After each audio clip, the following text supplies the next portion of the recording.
Hello everyone, I have another video for you today. I have 2 more Reddit stories. I hope you enjoy. Here is the title of the first story. I sang a song for my crush and regretted it immediately. High school is supposed to be the time of your life. At least, that's what everyone says. You're young, you've got your whole future ahead of you, and your biggest worries are things like passing geometry or deciding who to sit with at lunch. But for me, high school was also the place where I managed to pull off one of the most embarrassing stunts of my life. A moment so mortifying that, even now, years later, I can't think about it without wanting to crawl under a rock and never come out. It all started with a girl named Chloe. She wasn't just any girl, she was the girl. The kind of girl who walked down the hallway and made time slow down. She had this effortless way about her, like she didn't even realize how perfect she was. Long brown hair that always looked like it belonged in a shampoo commercial, green eyes that could stop traffic, and a laugh that could melt steel. She wasn't just beautiful, though. She was smart, funny, and kind. The kind of girl who made everyone else seem like background noise. And then there was me. Your average, awkward teenage guy. I wasn't unpopular, but I wasn't exactly winning any superlative awards either. I had a decent group of friends, played on the soccer team, and managed to avoid getting stuffed into lockers. But when it came to girls, especially girls like Chloe, I was completely, utterly hopeless. Just the thought of talking to her made my palms sweat and my brain turn to mush. So, for most of high school, I admired her from afar, convinced that she existed on a level so far above mine that I might as well be staring up at the stars. Everything changed during junior year. It was February, and the school was gearing up for the annual winter formal. Normally, I didn't care much about dances. The thought of standing around in a gymnasium decorated with paper snowflakes while awkwardly shuffling to Ed Sheeran songs didn't exactly scream fun to me. But this year was different. This year, I had a plan. Or more accurately, my friends had a plan, and I was too much of a pushover to argue. It was Jake who first brought it up during lunch one day. He was the kind of guy who could talk you into anything, with a confidence that bordered on reckless. "Dude, you've got to ask Chloe to the dance," he said, as casually as if he were suggesting I try the chicken nuggets. I laughed it off, but Jake wasn't having it. He leaned across the table, his eyes gleaming with the kind of mischief that always led to trouble. "No, seriously. What's the worst that could happen? You ask her, she says no, and you move on. Or she says yes, and you're a freaking legend." The idea lodged itself in my brain like a splinter. For days I wrestled with it, weighing the pros and cons. On one hand, the thought of actually asking Chloe to the dance made me want to throw up. On the other hand, Jake had a point. What did I have to lose besides my dignity, of course? But who needs that in high school? Finally, after what felt like an eternity of agonizing, I decided to go for it. The problem was, I had no idea how to actually do it. A simple "hey, do you want to go to the dance with me" seemed too basic.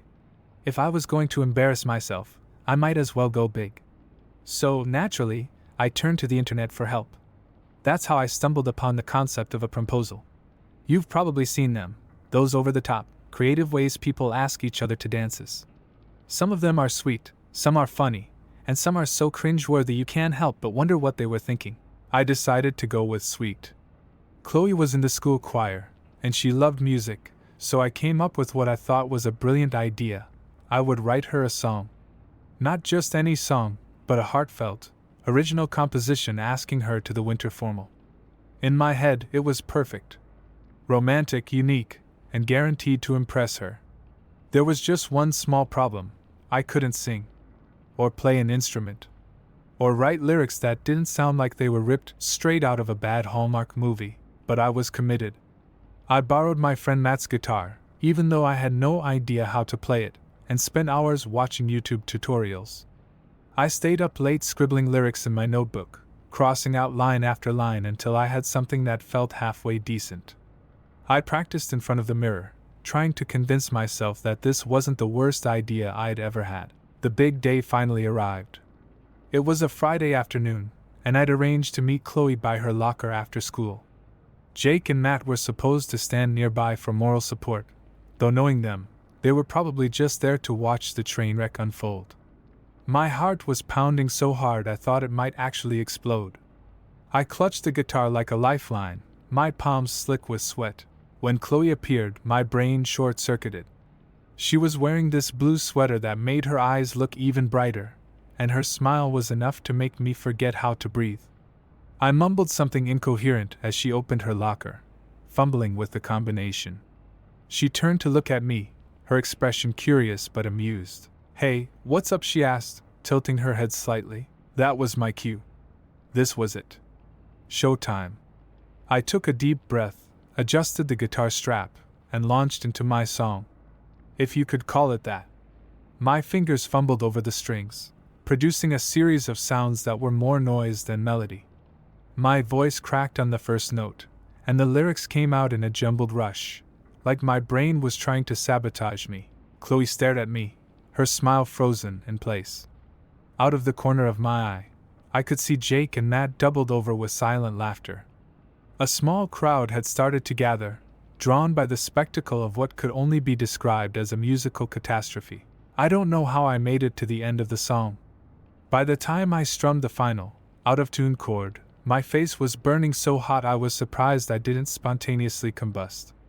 There was a long, awkward silence, broken only by the sound of someone coughing in the background. Chloe's expression was unreadable.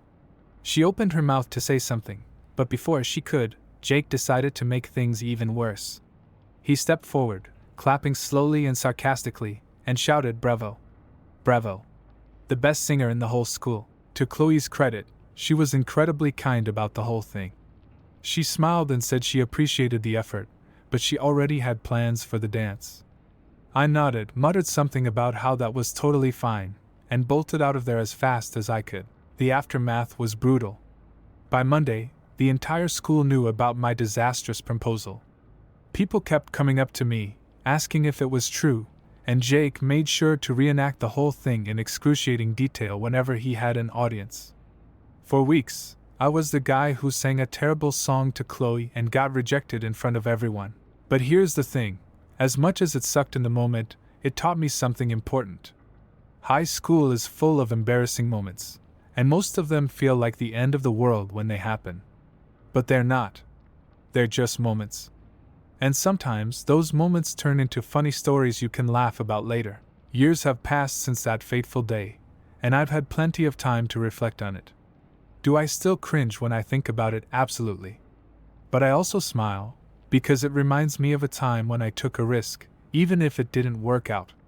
And who knows, maybe one day, I'll write a real song about it. One that's actually good. That is the end of the first story. Oh my God. I would never even think to sing for my crush. I would be so embarrassed to do that. I would rather send a text than throw my phone across the room. I am too scared to look at the response, obviously. I then hope she doesn't reject me too hard. Anyway, let's get to the next story. Here is the title. The day I accidentally called my teacher mom, it got worse. I don't know if I've ever been more embarrassed in my life. Even now, just thinking about it makes me cringe so hard that I want to bury my face in my hands. It all started on an ordinary Wednesday morning in high school. I'd been having a rough week. I'd pulled an all-nighter to finish a history paper because I'd procrastinated like a champion. My alarm clock didn't go off, and I barely made it to school in time. By the time I got to first period, I was running on fumes and pure caffeine from the cup of gas station coffee I'd chugged on the way. The class was English with Mrs. Garrett. She was one of those teachers everyone either loved or feared, sometimes both. She was strict but fair, with a dry sense of humor that could cut through the air like a knife. And she had this way of looking at you, like she could see straight into your soul and knew exactly when you were lying about why you didn't do your homework. That morning, she was going over our homework assignments. I'd actually done mine, which was rare, so I was feeling pretty smug as I sat there half listening to her talk about symbolism in The Great Gatsby. I'd even underlined a few quotes in the book to look extra prepared. She called on me to answer a question about the green light at the end of Daisy's dock, and I stumbled through an answer that probably sounded more coherent in my head than it did out loud. When I finished, she gave me one of her trademark nods, the kind that said, "Not bad, but don't let it go to your head." That's when it happened, as she moved on to the next student. I said, "Thanks, Mom." The words left my mouth before I even realized what I'd said. It was automatic, like muscle memory. I guess my sleep-deprived brain was so used to saying it at home that it just slipped out. The room went dead silent. For a second, I thought maybe no one had heard. Maybe I'd mumbled it under my breath, and it wasn't as loud as it felt in my head. But then I heard it. The muffled snickers. The sound of someone trying, and failing, to stifle a laugh. And then, like a dam breaking, the whole class erupted into laughter. I could feel my face turning bright red. My ears were burning. I wanted to sink through the floor and disappear forever. Mrs. Garrett, to her credit, didn't miss a beat. She raised an eyebrow and said, "Well, that's a first. I'm flattered, but I think your real mom might have something to say about that." The class laughed even harder. I tried to laugh it off, too, but it came out more like a strangled wheeze. I muttered something like, "Sorry, Mrs. Garrett," and sank down in my seat, wishing I could become invisible. Now, if the story ended there, it would have just been a mildly embarrassing moment that I could have laughed about later. But no. I had to go and make it worse. After class, I decided to apologize to Mrs. Garrett. I thought it would be the mature thing to do. Plus, I figured if I acknowledged it, maybe it would take the sting out of the whole situation. So I stayed behind as everyone else filed out of the room. Mrs. Garrett," I said, approaching her desk. "I just wanted to say I'm really sorry about earlier. I didn't mean to call you, you know." She looked up from the stack of papers she was grading and gave me a small smile. "It's fine," she said. "It happens more often than you'd think. And that's when my brain decided to betray me again." "Yeah, I guess it's just because you're so mom-like," I said. "What? Why did I say that?" I thought. I can't believe I made the situation even more awkward. The moment the words were out, I wanted to punch myself in the face. What did that even mean, mom-like? Why would I say that? Mrs. Garrett raised both eyebrows this time. "Mom-like," she repeated, her tone somewhere between amused and incredulous. I started babbling, trying to dig myself out of the hole I'd just dug.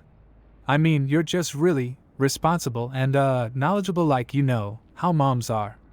And you're good at teaching things like life lessons. Not that I think you're old or anything, because you're not. You're definitely not old. You're just authoritative in a good way." I could feel the words tumbling out of my mouth like an avalanche, each one worse than the last. Mrs. Garrett just stared at me, her expression unreadable. By the time I stopped talking, I was pretty sure my soul had left my body. "Thank you," she said finally, her voice dripping with dry humor. "But I'm going to stop you there before you dig yourself any deeper." I nodded, muttered another apology, and practically sprinted out of the classroom. But of course, it didn't end there. By lunchtime, the whole school knew. Word had spread like wildfire, and people kept coming up to me to ask if it was true. Some of them even started calling me Mom as a joke. It was like I'd accidentally given myself a new nickname, and there was no escaping it. The worst part was gym class. My friend Jake, who has zero chill, decided it would be hilarious to reenact the whole thing during basketball practice. He put on this exaggerated mom voice and started calling me honey and sweetie while passing me the ball. The entire team thought it was hilarious, and by the end of practice, even coach was calling me Mom. It took weeks for the teasing to die down. Even now, years later, some of my old high school friends still bring it up whenever they want to embarrass me. But you know what, looking back on it now, I can see the humor in it. It was a mortifying experience, sure, but it's also a pretty funny story. And it taught me an important lesson: never, ever let your brain go on autopilot when you're talking to someone in authority. But if you think that's where the story ends, you're wrong. For starters, my new nickname spread beyond my grade. Freshmen, sophomores, juniors, and even some seniors started calling me Mom. It became a running joke in the hallways. People I didn't even know would walk past me and say, "Hi Mom," like it was the funniest thing in the world. And no matter how many times I tried to explain or laugh it off, it just wouldn't go away. One day, I walked into the cafeteria to find a group of students had created a fake Mom Appreciation Society and printed out flyers with my face on them. They'd drawn little hearts and flowers around my head and wrote things like "Best Mom Ever" and "Thanks for packing our lunches, Mom." I had to admit, it was kind of funny, but also incredibly mortifying. Then there was the time I ran into Mrs. Garrett outside of school. I was at the grocery store with my actual mom, helping her pick out vegetables, when I heard someone say, "Well, if it isn't my favorite student." I turned around and saw Mrs. Garrett standing there with a basket of groceries. My mom, ever the friendly type, immediately introduced herself and struck up a conversation. "So, you're the famous Mrs. Garrett I've heard so much about," my mom said, smiling. "And you must be the real mom," Mrs. Garrett replied, giving me a sly look. My mom looked confused for a moment, so I had to explain the whole "thanks, Mom" incident right there in the produce aisle. Mrs. Garrett thought it was hilarious. My mom, on the other hand, just shook her head and said, "Only you, honey, only you." To make matters worse, the school decided to hold a talent show a few months later. Jake and some of my other friends thought it would be hilarious to sign me up without telling me. When I saw my name on the list, I tried to back out, but the organizer wouldn't let me. So there I was, stuck performing in front of the entire school. Jake's brilliant idea was for me to do a comedy skit about being the mom of the school. They even wrote a script for me, complete with cheesy jokes about packing lunches and giving life advice. I hated the idea at first, but then I figured, why not lean into it? If I was going to be stuck with this nickname, I might as well own it. The skit ended up being a hit. I walked on stage wearing an apron and carrying a fake rolling pin, and the crowd went wild. I cracked jokes about nagging students to do their homework and grounding them for being late to class. By the end of the performance, people were laughing so hard they were crying. It was embarrassing, sure, but also kind of fun. And for the first time, I felt like I was in on the joke instead of being the butt of it. After the talent show, the nickname Mom started to fade. I guess people got tired of it, or maybe they just found new things to laugh about. Either way, I was relieved. But every now and then, someone would bring it up again, just to see me squirm. And honestly, I didn't mind. It was a reminder that even the most embarrassing moments can turn into funny stories if you're willing to laugh at yourself. So there you have it. The full, unabridged tale of how I accidentally called my teacher Mom and turned it into a school-wide phenomenon. If you've ever had an embarrassing moment that made you want to crawl into a hole, just remember, the joke will eventually go away. Just stick it out and maybe lean into it a bit and have some fun with it. That is the end of the story. I called one of my teachers Mom before.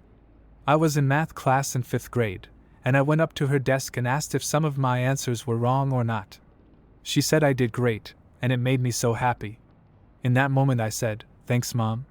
My smile faded and she laughed. She said she wouldn't tell anyone and said, "You may sit back down," and I just made a sound like, "Eh," and scurried back to my seat. I hope you enjoyed the stories. There is a link in the description for my Reddit Stories playlist. Go watch them if you like. Have a great day.